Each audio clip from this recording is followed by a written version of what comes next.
The Porsche Carrera GT, which went on sale in 2003, was undoubtedly one of the most spectacular supercars of the early 21st century. Design-wise, it drew inspiration from the brand's racing prototypes. But from the outset, it wasn't intended to be a track warrior.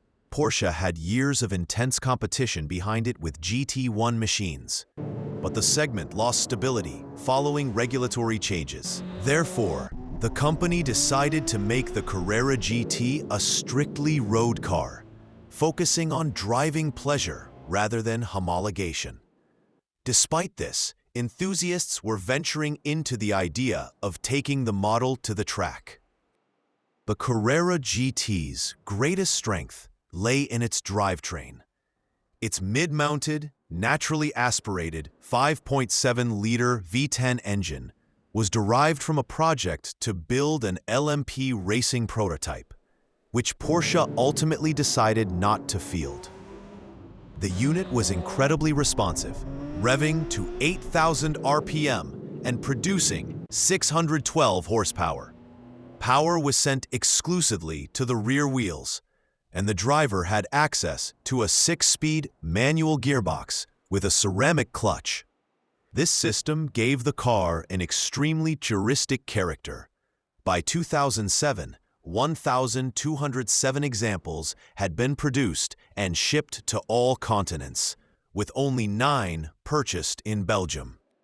One of the Belgian examples, chassis number 145, quickly became the subject of one of the most radical tuning projects in the model's history. Fascinated by the idea of creating a Carrera GTR, the owner entrusted the car to the specialists at GPR Racing.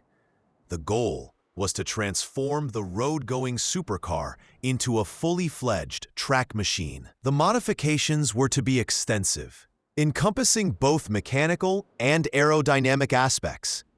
The vehicle quickly shed its luxurious nature and became a high-performance vehicle, ready for testing. The project cost approximately 220,000 euros, representing half the value of a brand-new Carrera GT. GPR Racing used advanced Motec engine electronics, which allowed the V10's operating parameters to be fully tuned for track use. The suspension was replaced with adjustable, high-performance components with significantly greater stiffness. A completely new AP racing braking system was also installed, ensuring stability during long sessions. An FIA-compliant roll cage, a fire extinguisher system, and a high-G fuel system were installed.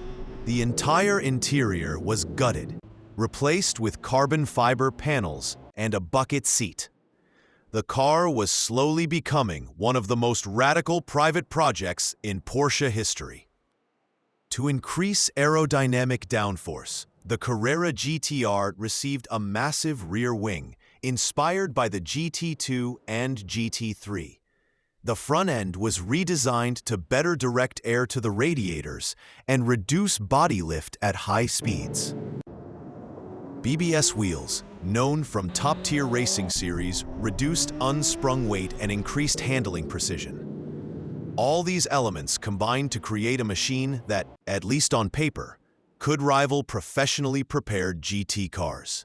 The Carrera GTR was also one of the few conversions to retain the character of a naturally aspirated monster without artificial power steering. Despite the designer's enormous commitment, the project faced one fundamental problem. Porsche had no intention of supporting a private, unauthorized racing evolution of the Carrera GT. The brand feared the car wouldn't be able to live up to the factory GT designs and risked damaging its image. Furthermore, the GTR wasn't eligible for any official racing class, so its homologation would have required unrealistic expenditures. Therefore, Porsche banned the car from competing in official series, regardless of the project's potential. As a result, the Carrera GTR never had the opportunity to compete on the track. It remained a mere curiosity, a testament to the owner's ambition and the craftsmanship of GPR racing. A few days of testing were conducted, during which the car demonstrated impressive pace and handling stability, but the lack of homologation halted further development. The project had no chance of continuing, and the unique example lay dormant for years. Despite this, rumors began to swirl in the Porsche world as an unofficial Carrera GTR, a glimpse of what might have been had the brand decided to create a factory-built track version. After years of inactivity, the car came back to life in 2015 when it was auctioned in Belgium. It had less than 2,000 kilometers on the clock, making it practically new despite its racing modifications. The auction closed at nearly 650,000 euros, and the buyer received the original Carrera GT parts, those removed during the rebuild.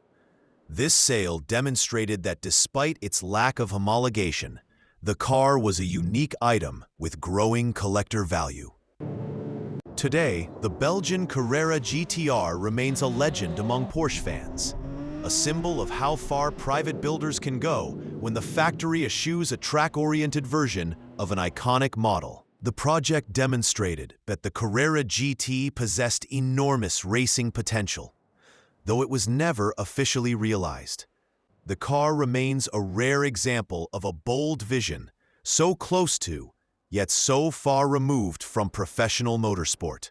Had Porsche chosen a different path, perhaps the world would have known the full-fledged GTR, one of the most exciting track cars of its era.